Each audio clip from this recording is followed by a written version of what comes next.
இந்த உப்பு கலந்து சமைக்கப்பட்ட உணவுகளை நம்ம சாப்பிட்றோம்ல, அது மாதிரி தானிய உணவுகளை நம்ம சாப்பிட்றோம்ல, மீன், மாமிசம், முட்டை, அந்த உப்பை கலந்து சமைச்சு சாப்பிட்டாலே, அந்த தானிய உணவுகளை சாப்பிட்டாலே, மீன் உணவுகள் இதெல்லாம் சண்டை போடணுங்கிற எண்ணம் தான் வரும். சண்டை போடணும், அந்த எண்ணம் தான் அடிமைத்தனத்துக்கே காரணம். அடிமைத்தனத்தை இப்போ ஒருத்தர் அடிமைப்படுத்தும் போது அவர் அடிமைத்தனத்தை ஏற்றுக்கிட்டாருன்னா பிரச்சனை கிடையாது. நீ என்ன அடிமைப்படுத்துறதுக்கு, நீ என்ன சொல்கிறதுக்கு, நான் என்ன சாப்பிட்ணும், நான் எப்படி வாழணும்னு நீ ஏன் என்ன சொல்கிற நான் அப்படின்னு சொல்லிட்டு அந்த எதிர்த்து கேள்வி வைக்கும்போது சண்டை வருது. அடிமைப்படுத்தும் போது அடிமைத்தனத்தை ஏற்றுக்கிட்டாக்கா ஒன்றும் பிரச்சனை கிடையாது. அடிமைத்தனத்துக்கு எதிராக கேள்வி எழுப்பும்போது அங்கே சண்டைகள் வருகிறது. சண்டைங்கிறது என்னது? அடிமைப்படுத்தும் பொழுது அதற்கு ஒத்துழைக்க மறுக்கும் பொழுது தான் சண்டைகள் என்பதே வருகிறது. அதனால் இந்த உணவை சாப்பிட்டாலே பிறரை அடிமைப்படுத்த வேண்டும் என்கிற எண்ணம் வரும். இந்த இட்லி, பூரி, பொங்கல், தோசை, தானிய உணவுகள், மாமிச உணவு, மீன் உணவு, முட்டை உணவு, உப்பு கலந்து சமைக்கப்பட்ட உணவு, குறிப்பாக உப்புன்னா என்ன? அடிமைன்னு அர்த்தம். அடிமை ரசாயனம், அடிமை கெமிக்கல், அடிமை வேதிப்பொருள் அப்படின்னு அர்த்தம். அடிமைப்படுத்துகிற வேதிப்பொருள். உப்புக்கு அது ஒரு குணம் இருக்குது, அடிமைப்படுத்துகிற வேதிப்பொருள் என்ற அர்த்தம். அதனால் அதை பயன்படுத்தினாலும் அதோட தானியங்கள், மாமிசம், மீன், முட்டை இதெல்லாம் சாப்பிட்டா அடிமைப்படுத்தணும் அப்படிங்கிற எண்ணம் வரும். அப்படி அடிமைப்படுத்தும் போது அடிமைத்தனத்துக்கு யாரும் உடன்பட மாட்டாங்க. உயிர்கள் எந்த உயிரினமும் அடிமைத்தனத்துக்கு உடன்படாது. அது மனுஷங்களாக இருந்தாலும் சரி, எந்த ஆடு மாடாக இருந்தாலும் சரி, அடிமைத்தனத்தை ஏற்றுக்கொள்ளாது. அதனால் சுதந்திரம் தான் அவங்களுக்கு பிடிக்கும். அப்போ அடிமைத்தனத்தை ஏற்றுக்கொள்ளாத போது அடிமைப்படுத்தணுங்கிற எண்ணம் வரும். இந்த இட்லி, பூரி, பொங்கல், தோசை, பிரியாணி, நூடுல்ஸு, மைதா, பப்ஸு, பன்னு இதெல்லாம் சாப்பிட்டாக்கா ஏன்னா அதுக்கு அடிமையாகிடுவீங்க. அந்த உணவுகள் உங்களை அடிமைப்படுத்தும். அந்த உணவுகளுக்கு நீங்கள் அடிமையாகும்போது நீங்கள் பார்க்குற எல்லாத்தையுமே அடிமைப்படுத்துவீங்க. உங்களுக்கு ஒரு கோபம் வரும். என்னடா இந்த உணவு டேஸ்ட்டாக இருக்குது, அதுக்காக இதுக்கு அடிமையாகுது, நம்மளை இது அடிமையாக்குதே, இந்த இட்லி, பூரி, பொங்கல், தோசை, பிரியாணி இதெல்லாம் நம்மளை அடிமைப்படுத்துதே அப்படிங்கும்போது உங்களுக்கு ஒரு கோபம் வரும். அந்த கோபத்தை நீங்கள் என்ன காட்டுவீங்கன்னா, நீங்கள் பார்க்குறவங்களெல்லாம் அடிமைப்படுத்தணுங்கிற எண்ணம் வரும். அப்புறம் சண்டை வரும். அடிமைப்படுத்தும் போது என்ன வரும்? என்ன எப்படி நீ அடிமைப்படுத்தலாம் அப்படின்னு ஒரு சண்டை வரும். அங்கே சண்டைகள் ஏன் வருது? இந்த அடிமைப்படுத்தும் போது அதற்கு எதிராக குரல் எழுப்பும்போது தான் சண்டைகளே வருது. இப்போ ஆண்களும் பெண்களும் இன்றைக்கி போட்டி போட்டுக்கிட்டு இருக்காங்க, சண்டை போட்டுக்கிட்டு இருக்காங்க. ஒருத்தருக்கு ஒருத்தர் ஒத்துழைப்பாக இருக்கணும் அப்படிங்கிறத ஏற்றுக்க மாட்டேங்கிறாங்க. ஆண்களுக்கு இந்த இயந்திர அறிவியலில் ஆண்களுக்கு பெண்கள் ஒத்துழைப்பாகவும் உதவியாகவும் இருக்க வேண்டும், ஆண்களுக்கு கட்டுப்பட வேண்டும் என்பதை ஏற்றுக்கொள்ள மறுக்கிறார்கள் பெண்கள். அடிமைத்தனத்தை எங்களால் அவங்களுக்கு ஆண்களுக்கு காரணம் என்னென்னா, இந்த உணவு யாருக்கும் ஒரு பணிவாக கூட இருக்க விடாது. பணிவாவோ அல்லது ஒத்துழைப்பாவோ உதவியாக கூட இருக்க விடாது. யாரும் என்ன அடிமைப்படுத்தக்கூடாது, நான் தான் அடிமைப்படுத்துவேன் மற்றவங்கள அப்படிங்கிற அந்த உணர்வு, சண்டை போடுகிற உணர்வு. அதனால தான் அந்த சண்டைகள் போடுகிற உணர்வு எதன் அடிப்படையில் வரும்னா, இந்த இட்லி, பூரி, பொங்கல், தோசை, பிரியாணி, மாமிசம் இதெல்லாம் சாப்பிட்டிங்கன்னா சண்டை போடணுங்கிற எண்ணம் வரும். அந்த சண்டை அதுதான் இந்த ஆண் பெண் இருவருக்கும் இடையே வன்முறைகளுக்கு அதான் காரணம். கற்பழிப்பு, பலாத்காரம், இதெல்லாம் சண்டைகள். ஆண்களுக்கும் பெண்களுக்கும் இடையே நடக்கிற ஒரு சண்டைகள். ஆண் பெண்ணை வெற்றி கொள்ள வேண்டும் என்றால் உடனே அந்த பலாத்காரத்தில் இறங்கிடும், கற்பழிப்பில் இறங்கிடும். இதெல்லாம் சண்டைகள். காரணம் இந்த உணவு தான் காரணம். நீங்கள் இந்த உணவை மாற்றாமல் சண்டை போடாதீங்க அப்படி இப்படின்னு சொல்லிகிட்டே இருந்தால் அது நடக்காது. ஏன்னா இன்றைக்கி ஒரு பயத்தில் அமைதியாக இருக்க எல்லாருமே இன்றைக்கி அமைதியாக கற்பழிக்காதவங்க எல்லாருமே கற்பழிப்புகளில் ஈடுபடாத ஆண்கள் அத்தனை பேரும் உத்தமர்கள் அப்படின்னு சொல்ல முடியாது. மனசுக்குள்ள ஆசைகள் இருக்கும். ஒரு சந்தர்ப்பம் சூழ்நிலை அமையும் போது அவன் எப்படி இருக்கிறான் அந்த இடத்துல தான் அவன் யாருங்கிறத உறுதி செய்ய முடியும். ஒரு பெண் தனிமையில் இருக்கிறா, அப்படி இருக்கும்போது அவனுக்கு கற்பழிப்பதற்கான வாய்ப்பு இருந்தால் அந்த இடத்துல அவன் அமைதியாக இருக்கானா, அப்போ தான் அவன் நல்லவன். அப்போ தான் அவன் பெண்களுக்கு இடையூறு இல்லாமல் இருக்கிறான் என உறுதி செய்ய முடியும். சும்மா சாதாரண வாழ்க்கையில் எல்லோரும் பார்க்குறதுக்கு நல்லவங்க மாதிரி தான் தெரியும். சூழ்நிலை வரும்போது தான் உள்ளே இருக்கிற அந்த மிருகம் வெளியில் வருதா இல்லையா, உள்ளே இருந்தால் அது வெளியில் வரும், உள்ளே இல்லைன்னா அது இல்லை. அப்போ தான் உறுதிப்படுத்திக்க முடியும். அந்த மாதிரி இதெல்லாம் சண்டைகள். பெண்களுக்கு எதிராக பெண்களை வீழ்த்தணும், அடிக்கணும், அதை எளியவங்களை பார்த்தா அடிக்கணுங்கிற எண்ணம்.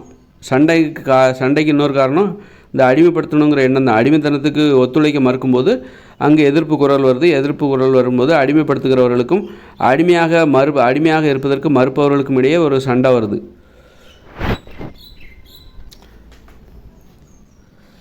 இப்போ சாதி சண்டையே ஏன் வருது? ஒரு சாதிக்காரங்க இன்னொரு சாதிக்காரங்களை அடிமைப்படுத்த பார்க்குறாங்க.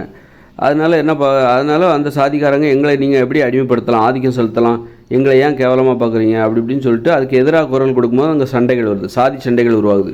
மத சண்டைகளும் அப்படி தான். ஒரு மதத்தினர் இன்னொரு மதத்தினர் ஒடுக்க பார்க்குறாங்க, அடிமைப்படுத்த பார்க்குறாங்க. அதற்கு உடன்பட மறுக்கும்போது மத சண்டைகள் உருவாகுது. அதனால் சண்டைகள் எங்கேருந்து வருது அப்படின்னா, இந்த அடிமைப்படுத்தும் போது அதற்கு எதிராக குரல் எழுப்பும்போது அப்போ தான் வந்து அங்கே சண்டைகளே உருவாகுது. பெண்களை ஆண்கள் வந்து அடிமைப்படுத்தணும்னு நினைக்கிறாங்க, பெண்கள் வந்து ஆண்களை அடிமைப்படுத்தணும்னு நினைக்கிறாங்க. வெளியில் வேலைக்கு போனால் வீட்டிலே உட்காந்துக்கிறேன். பெண்கள் என்ன சொல்கிறான், நீ வீட்டில் உள்ள வேலையை பாரு, வெளியில் வேலைக்கு போகாதங்கிறாங்க. அப்படி இதனால் அதுக்கு மறுக்கும்போது, இல்லை நான் வெளியில் வேலைக்கு போவேன்னு சொல்லும்போது, பெண்கள் சொல்லும்போது அதற்கு எதிராக ஆண்களுக்கு பெண்களுக்குள்ளே சண்டை வருது. நான் சொல்கிறது நீ கேட்கணும், நீயா சுயமாக சிந்திக்கக்கூடாது, நீ எனக்கு அடிமையாக இருக்கணும் அப்படின்னு சொல்லிட்டு பெண்களும் ஆண்களும் யோசிக்கும்போது ஒருத்தருக்கு ஒருத்தர் சண்டை வருது. அதனால் அந்த சண்டைகளுக்கு என்ன காரணம்னா அந்த உணவு தான் காரணம். இந்த இட்லி, பூரி, பொங்கல், தோசை இது போன்ற உணவுகளை சாப்பிட்டா சண்டை போடணுங்கிற எண்ணம் தான் வரும். சண்டை போடணுங்கிற எண்ணம் தான் உங்களுக்கு வரும்.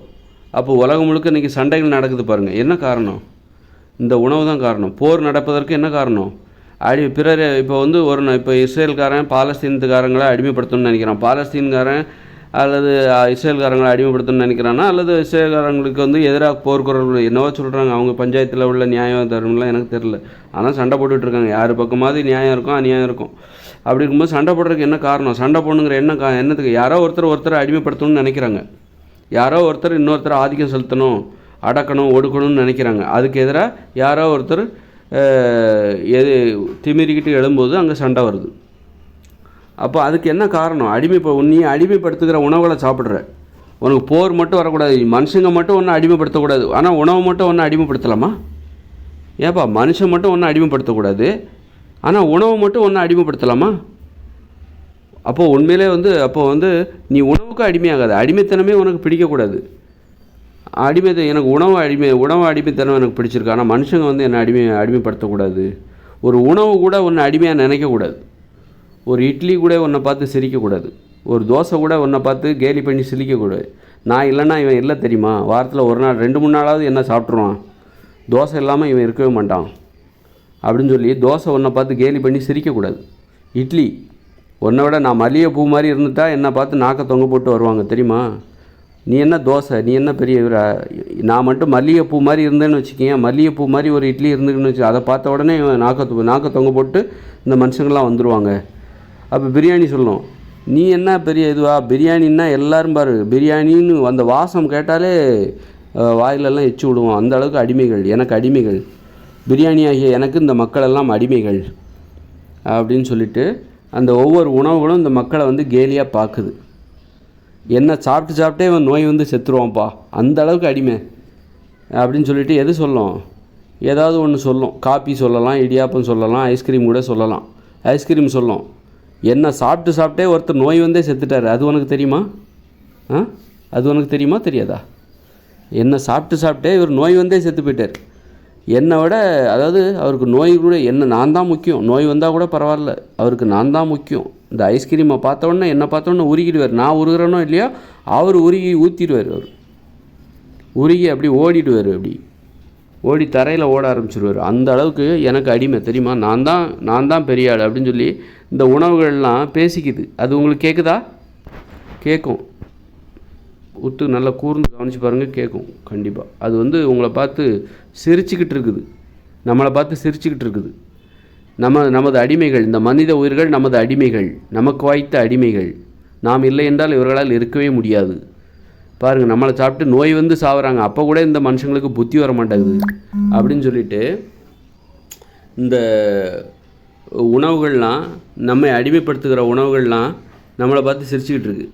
இந்த மனுஷங்களுக்கு தெரியாது, இந்த சாதி சண்டைகளுக்கு, மத சண்டைகளுக்கு, இவங்க சண்டை போட்டு சாவறதுக்கு, இந்த போரிட்டு சாவுறதுக்கு ஏவுகணை, ராக்கெட் லாஞ்சரு, எல்லாத்தையும் துப்பாக்கி, AK-47, பீரங்கி, எல்லாத்துக்கும் எதை தூக்கிட்டு சண்டை போட போகிறான் பாரு. எதுக்கு போகிறான்? நம்மளை சாப்பிட்றதுனால தான். நம்மளை இந்த அடிமைப்படுத்துகிற உணவுகளாகிய தானிய உணவுகள், மீன் உணவுகள், மாமிச உணவுகள், முட்டை உணவுகள், இதை உப்பு கலந்து சமைச்சு சாப்பிட்றாங்க பாருங்கள். இதுக்கு அடிமையாக கிடக்கிறப்பாங்க. இந்த அடிமைத்தனம் தான் இவங்க சண்டை போட்டு சாவறதுக்கு காரணம்னு இந்த மனுஷங்களுக்கு தெரிய மாட்டேங்குது அப்படின்னு சொல்லிட்டு அந்த உணவு வந்து இந்த மனுஷங்களை பார்த்து சிரிப்பாக சிரிக்குது.